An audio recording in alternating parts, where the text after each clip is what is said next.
at the moment, there's large teams that are involved in the back office in moving money around their various offices for whatever reason that is. It's like that could be done by a smart contract.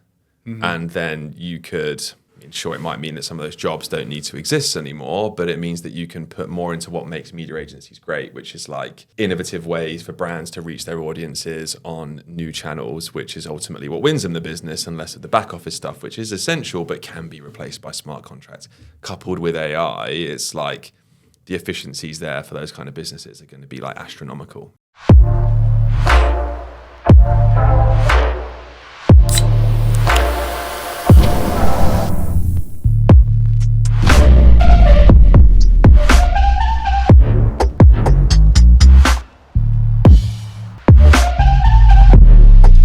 Welcome. Thank you. To a very special episode of LabTalks. We are on the road. You very graciously hosted us here in your lovely offices and your even nicer set. So thank you for having us. I appreciate it. Oh, thanks for being here.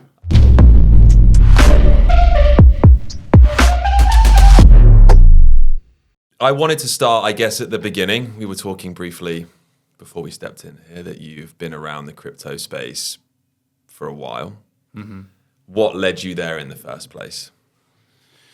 It's a good question. I've started in crypto since actually 8 years ago. Yeah. Where I was studying economics, but I was always trying to achieve financial freedom. Okay, yeah. Actually, the word freedom. Yeah. I was an entrepreneur since I've been 14, so it's 17 years already. Okay, yeah. But that died down. So I had a mobile phone web shop in 2007, okay, 2008. Yeah. Nice. And the crisis came in, and the big players came in, and it just died down. I couldn't make it larger. Tried it with refurbished phones, same story. Okay, yeah. So I studied economics during that period, and I felt that there was no click with it. Like studying all the models, it just doesn't make sense. And then Bitcoin came around, and the altcoins came around, and I was like, hey, I can trade. Yeah. It's very volatile. I can make money out of this. I can do it from anywhere I want.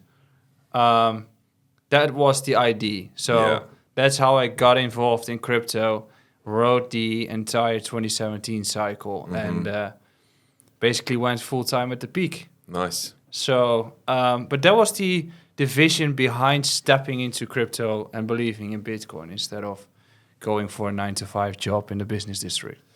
Yeah, I think it's kind of similar, I guess, to me. I came at it from an advertising angle, and the thing that intrigued me the most, because I studied product design at university, so wasn't from a finance point of view, but I like to understand the way things work. I like to understand the way that advertising auctions worked and like the real-time bidding. And as soon as I came across crypto, it was Charlie, our co-founder, that got me into it. But I could immediately see how they were very, very similar. And I was like, shit, you can make quite a lot of money from this. And I made some money, not a lot, sadly, but that is what really dragged me in. And then it was like, okay, how could you apply this to something else? And then have just been talking to people about that ever since. But obviously trading is a bit of a departure from what you do now. So like what made you decide to become a key opinion leader and like tell other people about what you'd done? Was it just you were excited to tell people, or you think you had some value? Like what was the spur? Well, it actually happened by accident. Okay. I started my Twitter account and I joined some communities during 2017 to just like learn and know more about all the coins we had back in that period. And then I started my social media channel, and actually back in the day I used something like Elliott waves. Okay, yeah. With the ABC corrections and all those things. It's just like you need to be very good at it to make it work. Yeah. But during that period, I actually predicted that Bitcoin was going to go to 6K. Okay, yeah. Around that peak. And that blew up my entire social media account. Okay, right, yeah. So then I was like, okay, so I think I know what I'm doing. Yeah. I think. And I started my own trading group and got my office at the Amsterdam Stock Exchange. And from there, basically, it's been a journey of educating myself throughout all the decisions that I make. And from my experience, trying to give value or add value to the people that are following me. Yeah. So, that has been through trading and investing, and now it's kind of different, but it's always been just how can I get value out of it? Yeah. And reverse that back towards my followers. And that's also how do I make mistakes? Very transparently, openly speaking about it. And my followers know that too. Yeah. So that's how you create a connection, I would say. Yeah. And just keep them. It's funny, we quit the previous company like a year ago. Yeah. And still people keep coming in. As in, they keep coming in on my socials, on the consultancy, or whatever we have. It's just like the actual connection is there. I think when you start to build trust with an audience and are like, as you said, because you collect your badges, don't you? It's like, I've forgotten my seed phrase. Like, I've been liquidated on Binance. I've been in a rug pull. You kind of gather your badges, and I think that people don't want to talk about it. It's just like the big P&L, and that's really not the case with when you're learning anything. And I think particularly in crypto, is why I really admire what you do, is that you go from not being someone that can trade crypto to being given access to all of the toys and all of the leverage that would probably in TradFi take you a very long time to even get access to. And I think that's one of the coolest parts about it, but equally one of the riskier parts about it is if you don't know what you're doing, you're now swimming in the ocean, and you better figure out fast. Otherwise, a bigger fish just comes and kind of eats you up a little bit. And yeah, I mean, the fun part is that, not the fun part, but during the previous cycle, I unlocked all sorts of levels on a personal side. Yeah. All of a sudden, you're going to make an enormous amount of money you've never seen before. Yeah. And I kept on making wrong decisions during that period, in the sense that I was like, you know what? We're going to have a super cycle. My revenue is going down. We just keep on adding team members and scaling up. Yeah. While having all my money in altcoins, or most of it in crypto. So within a year, I went from an enormous amount of money to almost bankrupt. Yeah. And I think the scars you've seen, all my health issues and everything that has been taking place. And I think it's just very similar to what a lot of people experience when they go through the cycles. They usually start when the price is super high. Yeah. That's when everybody gets pumped up. They fall heavily, experience a new cycle, make new mistakes, and just continue progressing. And the fun thing is that I went from being a trader to a KOL, and now we are a venture capital and trying to have an impact from inside, assisting Alkimi, but also assisting other projects or portfolio companies. And I always figure that if I level up from being an influencer, quote unquote, to a venture capital, that all of a sudden everybody is cool with each other. But the higher you get, the more unethical people become. Okay. I've been talking to VCs and to market makers that actually have no idea what they are doing. Yeah. Or have an idea what they are doing, but they're just crushing projects. And I think that has to change, and that keeps on being our motivation to keep on moving forward. And we are getting surprised on a daily basis, but we just trying to have that flow. Yeah. I think it's that's a cool thing about blockchain, right? Is that it's a new way to fund ideas, right? Because in the past, you'd go down the traditional venture route, and your first round, you'd probably sell more than you wanted to. And if you didn't sell equity to the right person, I had dinner with a guy that had a lot of experience with this, and he made this point, and I'd not thought about this, but it's if you're a large fund and you're investing in companies through equity, and you're a company and you get an investment, you don't know what schedule the fund is on in terms of what it owes money to in its LPs, right? So you're a company that's demonstrating revenue growth and you're hiring new people and you found product market fit, but you've raised money from a fund that's 18 months away from having to pay out to their LPs. And all of a sudden they're okay, these numbers are good, but they need to be better, and you need to do this and you need to do that. And they have a board seat so they can actually make you do that. And then they're you need to raise again. And you start doing it now, which then you take your eyes off the ball, you focus less on the product.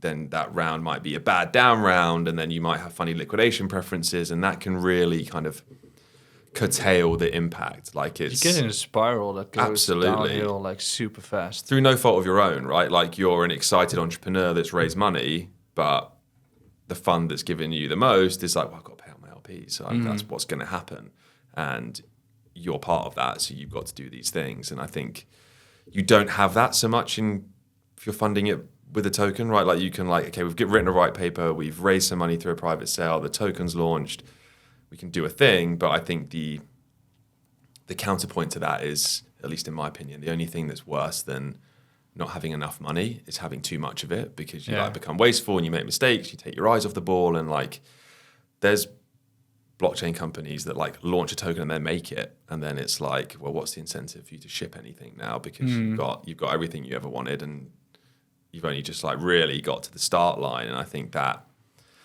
just makes it a really exciting space to be in. I don't know if you feel the same, but I feel, for one, very fortunate to be in the position where I get to be building a company that's using a new and novel technology that is going to fundamentally change the way that transactions take place, the infrastructure take place. And I think the obvious answer is finance, and we can talk about that if you want to, but outside of that, what areas are you most excited about in terms of where can we go? Where's the needle going to get pushed? Well, when we talk about blockchain and Web3, I think the phrase is currently Web3 instead of crypto. Yeah. I think on all levels we are getting in the perfect storm. Yeah. And why I say perfect storm is that we've got AI coming up. Yep. And we've got the past 5 years, we've tried ICOs, we've tried IDOs, we've tried DeFi, we've tried NFTs. It all was not there yet. Yes, I agree. And now we are kind of having that basket of all those verticals that we tried and failed. And most of those teams kept on building. Yep. So you're in the perfect storm of having all of these things being integrated into new models that actually work. Yeah. You can't really say that, for instance, something is entirely DeFi. Usually it is DeFi, RWA, AI, infra all together. And just the models have been improving in the sense that, for instance, Alkimi is RWA. But you could also say, in some sort it's DeFi. Yeah. Because you can generate yield through being a validator, for instance. Yeah.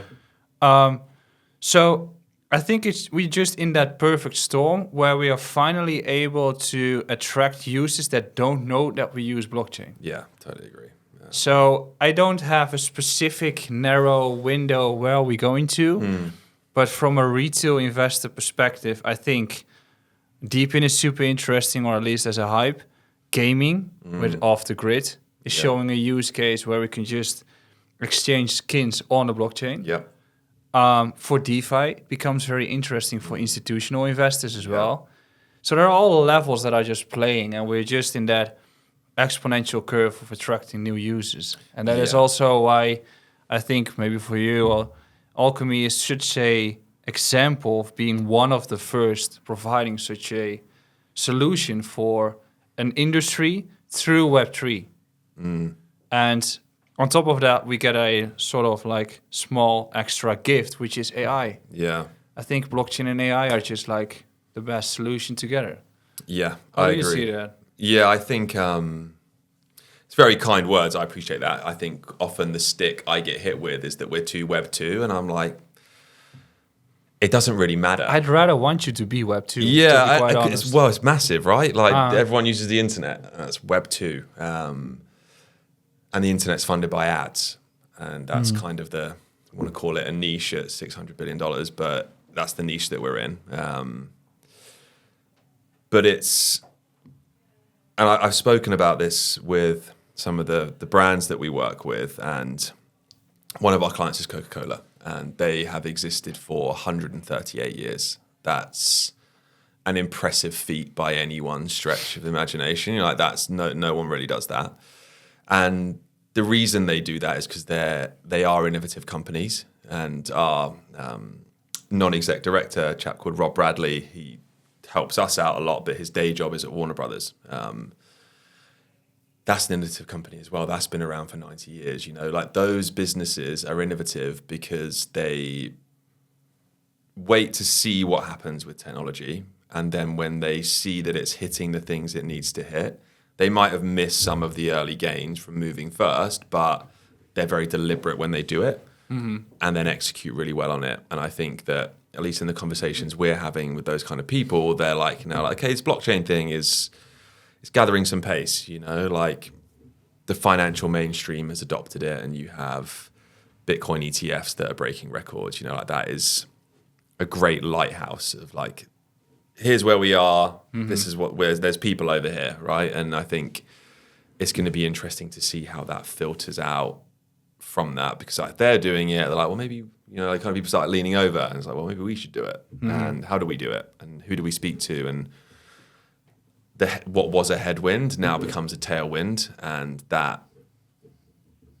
makes me very excited for where it's going to go. Even in the next 6 to 12 months, like if you look at the last 9 months, you've gone from 0 ETFs to BlackRock's ETF that's bigger than gold, which is like kind of best nuts. year ever for any ETF. It's crazy, right? Like that's happened in like 9 months, like that's obscene, really.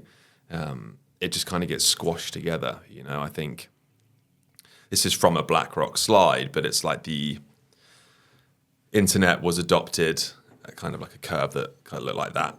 And then mobile phones, because they were built on the internet, were adopted quicker. And then you have like the means to transfer information around the world with the internet, and then you can take it wherever you want to in your mobile phone, and now you can transfer value on it. Yeah. And that is why the blockchain curve is so steep, because it's standing on the two shoulders of like giants of technology, and it's just gonna be crazy what that opens up. I think it's just like multiple levels at the same time. Like you've got Bitcoin on institutional and governmental level. Yeah. You've got Ether opening up doors for yield seekers on a relatively safe manner. Yeah. That is also institutional, but also high net worth individuals, I would say. And then you have a big sort of bucket of retail solutions that can transform lives. Like the fact that we are able to add value or provide value for everything that we do in life on a very low entry barrier. Like if you have the ability to earn $30 while watching a video or having a mobile phone with Deepin, like Deepin is still very undefined, but it opens up the doors for instance, people in India or in Africa that can actually make some income out of anything that they do. Yeah. So it makes it more efficient, more transparent, more open, borderless. I really fancy the VC name borderless, which I think is just a nice synonym. Yeah, it's cool actually. Yeah. So I think that on all levels we are just like making that breakthrough. Yeah. Where it clicks. And I think 4 years ago, and also if you look at it from an investment perspective, there are so many projects out there right now where you can finally start building an investment thesis for 3 or 5 years. And I think that we're not going to have the 4-year cycles anymore. Maybe this is the final one, the big one. But a lot of investments that we do and thesis that the Web2 founders have is multi-year. Yeah. For instance, for Alkimi as well, it's just expanding year after year after year, which maybe is going to have some impact on price too over time. But you can start integrating it into your portfolio for a longer period. And that's also for Bitcoin and for Ethereum, while getting more liquidity from Web2 and from every level that we have. Yeah. Because I still think one of the coolest things about, let's just use Ethereum as an example, is like you can create a wallet and then you can receive any amount of Ethereum in that wallet and it's yours. No one's asking you any questions, like you can't really do that with a bank, like, and it's not, people would say, well, that means that people can do nefarious things, and like, sure, they can do that, but they can do it with cash, like it's still, I think I was reading an article in the FT today actually, and there was a big money laundering scam that was unearthed in the UK, and something like $5 billion had been laundered through Tether. And I can't remember the exact name of the quote from the guy, but he was like, well, there's way more money laundering that's happening in cash. You know, as a percentage, it's a tiny amount. So it's a bit of a straw man argument, because if you're saying that's bad for crypto, then you're saying that's bad for cash, and everyone uses cash anyway. So it's like the detracting factors, I think, unless you're being deliberately obtuse in your opinion, are true for both. It's just like with Ethereum, you can... So, for example, our payroll, we have an office in India. We have 42 developers there, some of like the most talented people I've met. We can send stable coins to them and they can use payroll. And it's like, it costs you like $1. Yeah. And it gets there in 20 minutes every single time, as long as you don't get the address wrong. But we always double check those. Desk transfer every time. Yeah, every time. Yeah, because you get it wrong once and you're like, send it to the wrong address, you get another badge. But just even that is cool. And like, if you're a multinational business, right? Like a lot of the media agencies that we work with have an office in North America and an office in the UK, and then satellite offices across Europe and APAC. It's like, at the moment, there's large teams that are involved in the back office in moving money around their various offices, for whatever reason that is. It's like, that could be done by a smart contract. And then you could... I mean, sure, it might mean that some of those jobs don't need to exist anymore, but it means that you can put more into what makes media agencies great, which is like innovative ways for brands to reach their audiences on new channels, which is ultimately what wins them the business, and less of the back office stuff, which is essential but can be replaced by smart contracts. Coupled with AI, it's like the efficiencies there for those kind of businesses are going to be like astronomical, you know. And then they go back to what makes them great, which is how do we deliver the outcomes that the brands that want us to buy media on their behalf are looking for and deliver value to our clients. And that is something I'm sure senior leaders at those agencies are thinking about, because it's a tough game buying different media, different businesses. Yeah. Like it's process intense, but a lot of those processes can be automated. I had a conversation with Raoul Paul the other day, and he mentioned AI and robots and the amount of productivity growth we're going to have through having those on Earth. Yeah. And indeed, if we can just erase the noise and let founders just build tech, the amount of growth that we're going to have is just enormous. Yeah. It's also, I think that's a stage that we're currently at, that there are a lot of Web2 founders or Web2 builders that are looking to swap towards Web3 because there's an actual use case for the token. And that is putting a lot of risks in their hands. Like, if you have the wrong VC investor becoming the lead investor, it can crush your project. Yep. If you have the wrong tokenomics, it can crush your project. If you have the wrong KOLs or the wrong market maker, or it's just a completely different, unscattered world. Yeah. That you rather want to have a Web2 founder just build and then have a Web3 market maker that has proven to be right. A Web3 VC investor that has proven to be relatively okay. That is like... So, and then I think the markets are just defining which ones are good and the bad ones are grabbing themselves together, and you can see it out of the listings in the future of those projects. I think that's also the beauty of blockchain. Going from like, you can build anything to like understanding specifically what to build is like a big learning curve. So like,